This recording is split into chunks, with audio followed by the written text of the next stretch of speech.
Good morning student. आज हम standard 6 का हिंदी विषय पढ़ेंगे। आज रिवीजन टेस्ट में आपका प्रश्न है, सही वाक्यांश चुनकर विधानों को पूर्ण कीजिए। अब इसमें आपको एक प्रश्न दिया है जो आधा अधूरा है, उसे नीचे दिए गए हुए 3 विकल्प में से कोई एक विकल्प यानी कि सही विकल्प चुनकर पूर्ण करना है। आइए हम देखते हैं।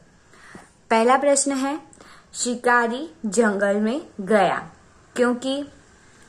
अब शिकारी जंगल में क्यों गया था उसकी वजह लिखनी है, तो विकल्प के जरिए समझते हैं। अ, वहां से उसे जड़ी बूटी लानी थी।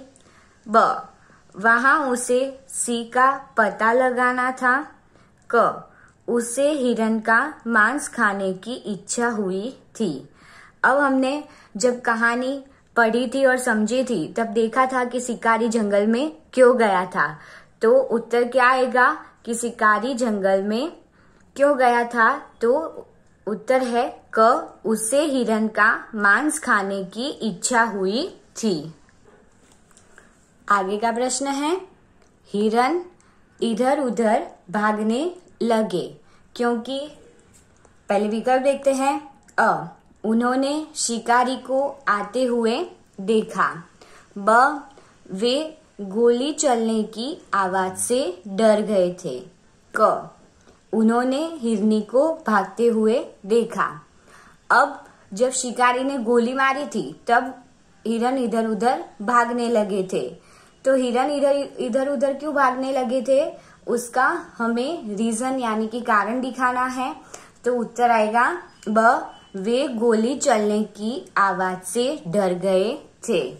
उत्तर इस प्रकार लिखेंगे, हिरन इधर उधर भागने लगे क्योंकि वे गोली चलने की आवाज से डर गए थे।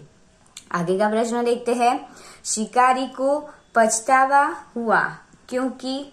शिकारी को क्यों पछतावा हुआ, विकल्प देखते हैं। अ, उसने एक निर्दोष प्राणी को कष्ट पहुंचाया था। ब, गोली हिरनी की टांग में लगी थी। क, हिरनी ने एक शावक को जन्म दिया था।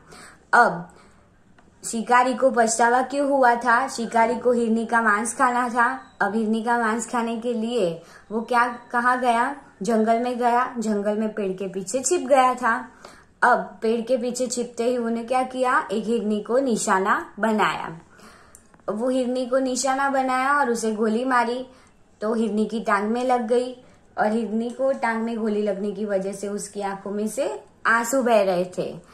अब वो सब शिकारी ने देखा, तो उत्तर क्या आएगा कि उसने एक निर्दोष प्राणी को कष्ट पहुंचाया था। निर्दोष यानी कि जिसने कोई गुनाह नहीं किया है। अब हिरनी ने तो कोई गुनाह नहीं किया था, शिकारी को ही वो हिरनी का मांस खाने की इच्छा थी, इसीलिए उसने शिकार किया और हिरनी को टांग में गोली लगी। तो उत्तर आएगा, शिकारी को पछतावा हुआ क्योंकि उसने एक निर्दोष प्राणी को कष्ट पहुंचाया था। आगे का प्रश्न है, तालाब का पानी सूखने लगा क्योंकि। अ, तालाब बहुत कम गहरा था। ब, उसके पानी का उपयोग बहुत से लोग करते थे। क, बरसात बहुत कम हुई थी। अब तालाब का पानी क्यों सूखने लगा था, तो हमने बातूनी कछुआ वाली जब कहानी पढ़ी थी और समझी थी तब उसमें देखा था कि एक साल बरसात बहुत कम हुई थी, उस वजह से तालाब का पानी क्या हुआ था, धीरे धीरे सूखने लगा था। तो सही उत्तर क्या आएगा, तो उत्तर आएगा क, बरसात बहुत कम हुई थी। उत्तर इस प्रकार लिखेंगे, तालाब का पानी सूखने लगा क्योंकि बरसात बहुत कम हुई थी। आगे देखते हैं, हंस एक लकड़ी ले आए क्योंकि। पहले विकल्प देखते हैं, उससे अच्छी खुशबू आती थी। ब, वे उसकी सहायता से कछुए को दूसरे तालाब पर ले जाना चाहते थे। क, वह उनके प्रिय वृक्ष की यादगार थी। अब हंस क्यों लकड़ी ले आए थे? तो याद करो कि क्या हुआ था, तालाब का पानी सूखने लगा तो कछुआ था, वो भी तालाब में रहना नहीं चाहता था, वो भी हंसों के साथ दूसरे तालाब में जाना चाहता था। तालाब दूर था, कछुआ इतना ज्यादा चल नहीं सकता था, अब हंस तो उड़ के पहुंच सकते थे। अब फिर क्या होता है, एक तरकीब सोचते हैं, हंस लकड़ी ले आते हैं, दोनों एक एक सिरा लकड़ी का पकड़ेंगे और बीच का भाग कौन पकड़ेगा? कछुआ पकड़ेगा और दोनों इस तरह उसको लेकर उड़ेंगे। तो हंस लकड़ी क्यों ले आए हैं? तो उत्तर क्या आएगा? ब, वे उसकी सहायता से कछुए को दूसरे तालाब पर ले जाना चाहते थे। उत्तर इस प्रकार लिखेंगे, हंस एक लकड़ी ले आए क्योंकि वे उसी की सहायता से कछुए को दूसरे तालाब पर ले जाना चाहते थे। आगे का प्रश्न है, लोगों को देखकर क्या हुआ? अ, हंस और ऊपर उड़ने लगे। ब, कछुआ घबरा गया। क, कछुए से चुप न रहा गया। अब हंसों ने क्या सिखाया था कछुए को कि बोलना मत, वरना मुंह से जो लकड़ी पकड़ी है वो छूट जाएगी और तुम नीचे गिर पड़ोगे। अब कछुए की तो आदत थी बात करने की। अब लोग उसे देखने के लिए इकट्ठा हो गए। ये सब देखकर तो कछुए से कुछ रहा नहीं गया, इसलिए वो बोलने लगा। तो क्या हुआ? वो नीचे पड़ गया। तो उत्तर क्या आएगा? कछुए से चुप न रहा गया। उत्तर इस प्रकार लिखेंगे, लोगों को देखकर कछुए से चुप न रहा गया। आगे का प्रश्न है, कौवे ने पानी की तलाश की क्योंकि अब कौवे ने पानी की तलाश क्यों की थी? जो हमारी बुद्धिमान कौवा या प्यासा कौवा वाली जो कहानी है उसका ये प्रश्न है। पहले हम विकल्प देखते हैं। उसे अपनी चोंच साफ करनी थी। ब, उसे स्नान करना था। क, उसे खूब प्यास लगी थी। अब कौवे ने पानी की तलाश क्यों की थी? तो याद करो कि क्या हुआ था, उसे प्यास लगी थी, इसीलिए उसने इधर उधर पानी की तलाश की। तो सही उत्तर आएगा क, उसे खूब प्यास लगी थी। उत्तर इस प्रकार लिखेंगे, कौवे ने पानी की तलाश की क्योंकि उसे खूब प्यास लगी थी। आगे का प्रश्न है, उड़ते उड़ते कौवा क्या हुआ? अ, एक मकान की छत पर आया। ब, एक झोपड़ी के पास पहुंचा। क, एक पेड़ की डाल पर बैठ गया। अब जब कौवा प्यासा था तो उड़ते उड़ते कहाँ पहुंचा था? तो उत्तर आएगा ब, एक झोपड़ी के पास पहुंचा। उत्तर इस प्रकार लिखना है, उड़ते उड़ते कौवा एक झोपड़ी के पास पहुंचा। आगे का प्रश्न है, कौवे की चोंच पानी तक नहीं पहुंच सकी क्योंकि पहले विकल्प देखते हैं। अ, घड़े में पानी बहुत नीचे था। ब, घड़ा बहुत नीचे था। क, कौवा बहुत ऊपर बैठा था।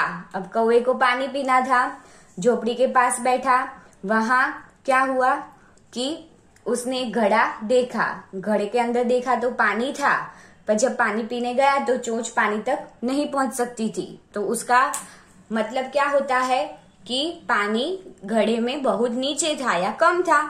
तो उत्तर आएगा अ, घड़े में पानी बहुत नीचे था। आगे का प्रश्न है, कौवे ने घड़े में कंकड़ डाले क्योंकि क्यों डाले होंगे? अ, उसे घड़े का पानी साफ करना था। ब, उसे कंकड़ों को धोना था। क, उसे नीचे का पानी ऊपर लाना था। अब कौवे ने घड़े में कंकड़ क्यों डाले थे? कौवा आप लोगों की तरह बुद्धिमान था, यानी कि इंटेलिजेंट था। वो कोई भी समस्या का हल था वो कोई भी आइडिया करके ढूंढ लेता था आप लोगों की तरह। तो जब उसे पानी की प्यास लगी, घड़े में देखा पानी कम है, पानी तक अपनी चोंच नहीं गई, तो इसने इधर उधर देखा तो कंकड़ पड़े थे। धीरे धीरे अपनी चोंच से कंकड़ घड़े में डाले, पानी ऊपर आता गया। अब उसे पता चला कि कंकड़ डालने की वजह से पानी ऊपर आता है, और कंकड़ डाले ऐसा करते पानी घड़े के मुंह तक आ गया और फिर कौवे ने क्या किया, पानी पीकर अपनी प्यास बुझाई। तो उत्तर आएगा क, उसे नीचे का पानी ऊपर लाना था। आगे का प्रश्न है, लोमड़ी ने कौवे का गाना सुनने की इच्छा प्रकट की क्योंकि अ, कौवे का गाना अच्छा था, ब, वह उससे रोटी ले लेना चाहती थी, क, कौवे की बोली बहुत मीठी थी। अब लोमड़ी को कौवे का गाना सुनने की क्यों इच्छा होगी, क्योंकि कौवे का तो गाना अच्छा होता ही नहीं है, उसकी आवाज हमने सुनी हुई है। पर लोमड़ी को तो क्या था कि कौवे के पास जो रोटी है वो बिना मेहनत किए ले लेनी है, इसीलिए वो चालाक लोमड़ी ने कौवे का गाना सुनने की इच्छा प्रकट की थी। तो उत्तर आएगा ब, वह उससे रोटी ले लेना चाहती थी। आगे का प्रश्न है, कौवे ने रोटी अपने पंजे से पकड़ ली क्योंकि, विकल्प देखते हैं, अ, लोमड़ी नाराज हो गई थी, ब, लोमड़ी आश्चर्यचकित रह गई थी, क, वह लोमड़ी की चालाकी समझ गया था। अब कौवे ने रोटी क्यों अपने पंजे से पकड़ ली, क्योंकि लोमड़ी ने कहा था कि कौवा भैया आप तो बहुत अच्छा गाते हो। अब कौवे को पता चल गया कि जो जैसे मैं गाने जाऊंगा और मेरे मुंह में जो रोटी है वो नीचे पड़ जाएगी तो ये चालाक लोमड़ी लेकर चली जाएगी। अब कौवा भी थोड़ा बुद्धिमान था, समझदार था, आप लोगों की तरह कोई झांसे में नहीं आया और फिर क्या करता है, बोलता है हाँ ओके ओके चलो मैं आपको गाना सुनाता हूँ। पहले क्या करता है, रोटी मुंह में से निकाल कर अपने पंजे में यानी कि पैर के नीचे दबा देता है और फिर जोर से काव काव काव काव करता रहता है और बोलता है कि लो ये सुन लो मेरी मीठी आवाज। फिर लोमड़ी को पता चल गया कि ये कौवा भी कुछ कम नहीं है, वो भी बहुत समझदार है, इसीलिए फिर वहां से चली जाती है। आगे तो उत्तर क्या आएगा, कौवे ने रोटी अपने पंजे से पकड़ ली। तो क्यों पकड़ती, क्योंकि वह लोमड़ी की चालाकी समझ गया था। आगे है नया प्रश्न, लोमड़ी चालती बनी क्योंकि, क्यों बनी, अ, कौवा लोमड़ी को गाना न सुना सका, ब, वह कौवे से रोटी न पा सकी, क, कौवा डाल से उड़ गया। अब हमने देखा कि कौवे ने क्या किया, पंजे में रोटी दबाकर मीठा गाना सुनाया था लोमड़ी को, इसीलिए लोमड़ी को पता चल गया कि मुझे इधर से रोटी मिलने वाली नहीं है, मैंने जो मेहनत की वो व्यर्थ गई यानी कि बेकार गई, इसीलिए फिर वहां से चलती बनी। तो उत्तर क्या आएगा कि लोमड़ी चलती बनी क्योंकि वह कौवे से रोटी न पा सकी। आगे का प्रश्न है, हम सब मिलजुल कर क्या करेंगे, अ, स्वच्छता अभियान चलाएं, ब, शांति गीतों की रचना करें, क, विश्व शांति का झंडा लहराए। अब हम सबको मिलजुल कर पहले तो क्या करना है, एक साथ रहना है। जो इंसान के बीच में जो भेदभाव है, अमीर गरीब के, जाति पाति के, रंग भेद यानी कि काले गोरे के, वो सारे भेदभाव को मिटा देना है और सबको एक साथ मिलजुल कर धर्म के है, समाज के, वो सारे भेदभाव मिटाकर एकता से रहना है। तभी क्या होगा, विश्व में शांति होगी। अब विश्व शांति क्या है, यानी कि आजकल देखा है हमने, मैंने आपको आगे भी समझाया था कि अभी हम चाइना का और इंडिया का देख रहे हैं कि अभी वॉर की तैयारियां हो रही है। पहले भारत और पाकिस्तान के बीच में भी वॉर हो चुकी है, तो उससे क्या होता है, विश्व में तनाव पैदा होता है। अब वॉर न करना और शांति से रहना और समझदारी पूर्वक रहना, उसे क्या कहते हैं, विश्व शांति। तो हम सब मिलजुल कर क्या करेंगे, उत्तर आएगा क, विश्व शांति का झंडा लहराए।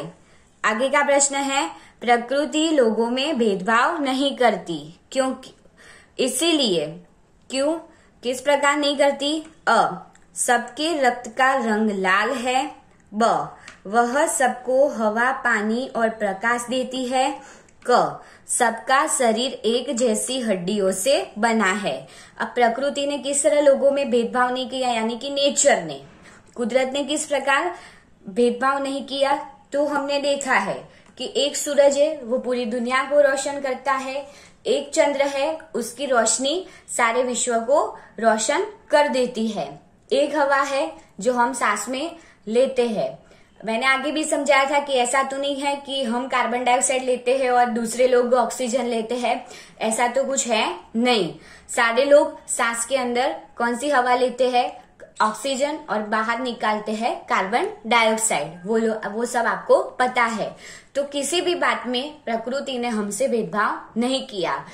भेदभाव करने वाला कौन है, तो सिर्फ इंसान है। इंसान ने ही इंसान के बीच में भेदभाव खड़े किए हैं। तो उत्तर क्या आएगा, वह सबको हवा, पानी और प्रकाश देती है।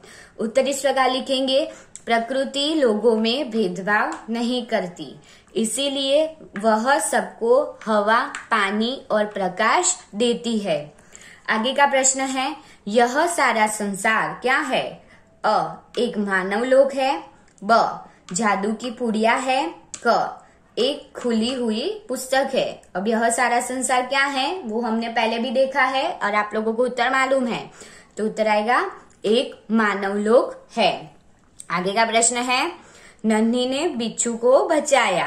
क्यों बचाया था, क्योंकि विकल्प देखते हैं, उसने एक बार नन्ही को बचाया था, ब उसे बिच्छू पर दया आ गई थी, क वह अभी बहुत छोटा था। अब क्या हुआ था कि बिच्छू दलदल में फंस गया था और बिच्छू हेल्प के लिए यानी कि मदद के लिए चिल्ला रहा था। अब ये आवाज किसने सुनी थी, नन्ही की। अब नन्ही का काम था भलाई करना, यानी कि कोई भी मुसीबत में फंसा हो तो उसकी मदद करना। तो उसने क्या किया, मुसीबत में पड़े यानी कि दलदल में फंसे बिच्छू को बचाया था। तो उत्तर आएगा ब, उसे बिच्छू पर दया आ गई थी। आगे का प्रश्न है, नन्ही पीड़ा से तड़प उठी, क्योंकि विकल्प देखते हैं, बिच्छू को बचाते समय वह घायल हो गई थी, ब उसे एक कांटा चुभ गया था, क बिच्छू ने उसे डंक मार दिया था। अब नन्ही पीड़ा से क्यों तड़प उठी थी, क्योंकि जब बचाया बिच्छू को फिर भी बिच्छू ने क्या किया, उसको थैंक यू बोलने की जगह उसे डंक मार दिया। तो उत्तर आएगा क, बिच्छू ने उसे डंक मार दिया था। आगे का प्रश्न है, नन्ही को माँ के पास पहुंचने में देर हो गई, क्योंकि वह बिच्छू को बचाने में लग गई थी, ब वह दलदल में फंस गई थी, क वह बिच्छू से बातें करने में लग गई थी। अब नन्ही को माँ के पास पहुंचने में देर कैसे हो गई, तो उत्तर क्या आएगा कि वह बिच्छू को बचाने में लग गई थी। तो सही उत्तर है वह बिच्छू को बचाने में लग गई थी। आगे का प्रश्न है, बिच्छू शर्म से पानी पानी हो गया, क्योंकि विकल्प देखते हैं, उसे दूसरी बार बचाने वाली नन्ही को डंक मारने जा रहा था, ब नन्ही की माँ ने उसे फटकारा था, क नन्ही ने दूसरी बार उसकी जान बचाई थी।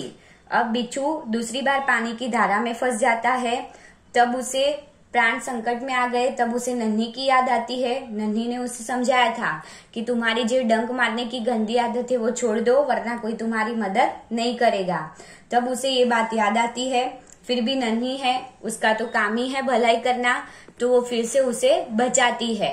अब बिच्छू शैतान था, फिर से वो डंक मारने जा रहा था, तब नन्ही ने देख लिया, तो उसे तब शर्म आ गई कि मैं किसे डंक मारने जा रहा हूँ कि जिसने मुझे 2 बार मेरी जान बचाई उसे, इसीलिए वो शर्म से पानी पानी हो जाता है। तो उत्तर आएगा बिच्छू शर्म से पानी पानी हो गया, क्योंकि उसे दूसरी बार बचाने वाली नन्ही को डंक मारने जा रहा था।